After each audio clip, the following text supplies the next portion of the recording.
CHN subject community સબ્જેક્ટની અંદર next chapter જોશું nursing and the social science, કે nursing શું છે અને સોશિયલ સાયન્સ શું છે. The term social science refers to a composite for the survivor discipline. These disciplines are the anthropology, economics, political science, psychology, sociology.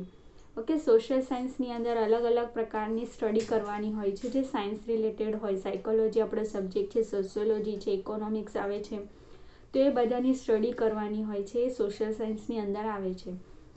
તો એમાં psychology છે, તો હવે સાયકોલોજી આપણો સબ્જેક્ટ જ છે. ઓકે, તો એની અંદર બધું આવી જ જાય છે. બધું જે સાયકોલોજીની અંદર આવે છે એ જ અહીંયા શોર્ટમાં આપ્યું છે. તો સાયકોલોજીની definition is a defined as a study of human behaviour, કે શું છે કે હ્યુમન બિહેવિયર હોય છે એની સ્ટડી કરવી એને કહેવાય psychology. A knowledge of a psychology is essential for a nurse, કે નર્સ માટે શું જરૂરી છે to know herself and others better. Okay, કે નર્સ માટે કેમ જરૂરી છે સાયકોલોજીને સ્ટડી કરવું, તો પોતાના સેલ્ફને જાણી શકે એટલા માટે અને બીજાને પણ જાણી શકે એટલા માટે, બીજાના બિહેવિયર કેવા હોઈ શકે એ જાણવા. To differentiate between the normal and abnormal, કે નોર્મલ વ્યક્તિ કેવું છે અને એબનોર્મલ વ્યક્તિ કેવું છે એના વચ્ચે એને તફાવત ખબર પડે એટલા માટે. To help promote a mental health in individuals and families, કે મેન્ટલ હેલ્થ એક એક વ્યક્તિની અને આખા ફેમિલીની કઈ રીતે સારી કરી શકે એ સ્ટડી કરવા માટે. Scope of the psychology. Psychology is vast in its scope as indicated by the numerous branches of the psychology. Okay, કે એના સ્કોપ બહુ બધા છે અને બહુ ઘણી સંખ્યાની અંદર એના સબ્જેક્ટ આવે છે, એના અલગ અલગ બ્રાન્ચીસ આવે છે. Example normal psychology, abnormal psychology, educational, social, child, applied. Okay, આ બધા પ્રકારના અલગ અલગ સાયકોલોજી હોય છે જેની અંદર એના સ્કોપ અલગ અલગ છે. Person trained in a medicine and the psychology are called the psychiatrist, કે જે વ્યક્તિ છે એને ટ્રેનિંગ લીધી હોય મેડિસિનની અને સાયકોલોજી સબ્જેક્ટની, સ્પેશિયલ એ સબ્જેક્ટ ઉપર ટ્રેનિંગ લીધી હોય તો એને સાયકેટ્રિસ્ટ કહી શકીએ, ડૉક્ટર. ઓકે, નેક્સ્ટ છે dynamic of the behaviour. The theme common to community health and psychology is a human behaviour. Okay, કે કમ્યુનિટીની હેલ્થ, તંદુરસ્તતા અથવા તો સ્વાસ્થ્યતા અને સાયકોલોજી એ હ્યુમન બિહેવિયર પર હોય છે. The main concern of the psychology is to study of human behaviour.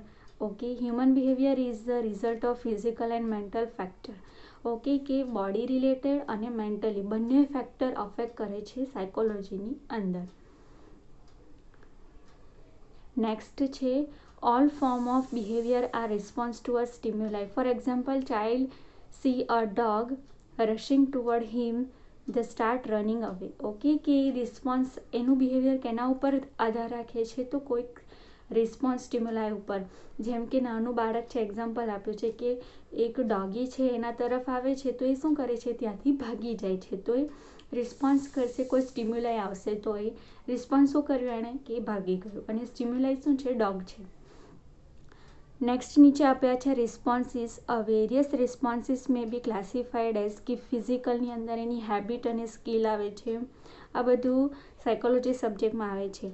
ઓર્ગેનિકમાં emotions, feeling અને tension આવે છે. ઇન્ટેલેક્ચુઅલ રિસ્પોન્સની અંદર પરસેપ્શન, એની થિંકિંગ, ઓકે, બધું આવે છે. નેક્સ્ટ છે કોઝિસ, કે all behaviour is a cause. The causes are very complex, કે અલગ અલગ પ્રકારના કોઝિસ હોય છે જેના કારણે એનું બિહેવિયર ચેન્જ થાય છે, અફેક્ટ કરે છે. તો ફર્સ્ટ છે environmental. Environmental for example site, smell, touch. Okay, કે એ પ્રકારનું ટચ હોય કે એ પ્રકારની સ્મેલ આવતી હોય તો એનું બિહેવિયર એ પ્રકારનું થઈ જાય છે.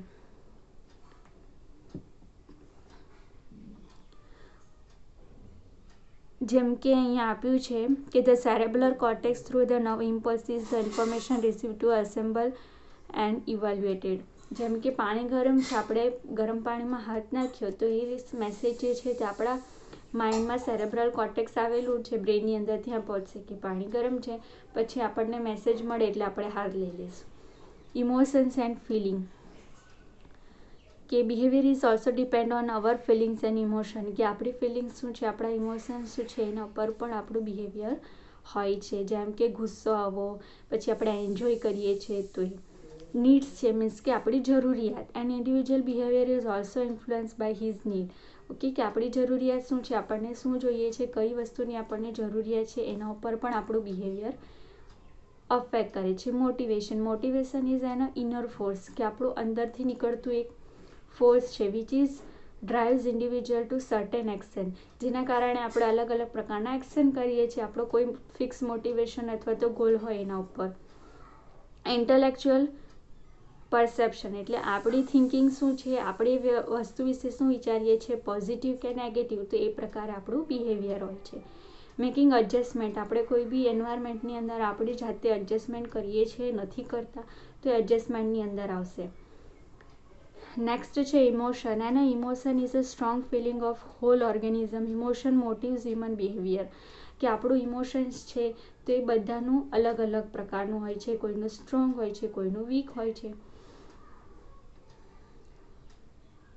એના emotion experience in characterize by both external and internal changes in the human being, કે ઇમોશન્સના કારણે એક્સટર્નલ બહારથી અને અંદરથી પણ ચેન્જીસ આવે છે. The external changes are those which are apparent and easily seen by other such as a facial expression, કે બહારથી આપણને ખબર પડી જાય કે આનું એક્સપ્રેશન આ ખુશ છે કે પછી આ ટેન્શનમાં છે, આપણને ખબર પડી જાય. જ્યારે ઇન્ટરનલ ચેન્જીસમાં શું આવશે, rapid pulse, aspiration, increase the BP, અંદર જેમ કે આપણા હાર્ટબીટ વધી જવા, શ્વાસ જે છે તે વધારે પડતા ફાસ્ટ થવા, બીપી વધી જવું, ઓછું થવું, તો આ થશે ઇન્ટરનલ ચેન્જીસ.